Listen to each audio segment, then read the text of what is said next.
So today, you'll learn how to change the font size on the REDnote app. So the first step is to launch the social media app.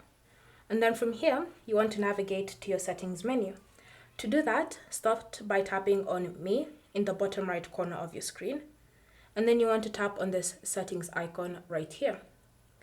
Once you've tapped on the settings icon, you then want to select General Settings. And then you should see the option Font Size. Tap on it. Under font size, you should see a slider at the bottom that allows you to customize the current font size of the app. You'll also notice at the top a preview that will allow you to see the changes that you're going to be using every time you move the slider. So if you want to make the size bigger, then you'll need to move the slider all the way towards the right, like that.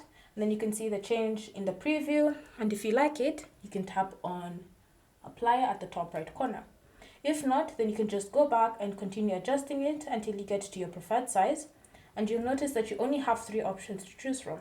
You have small, medium, and large.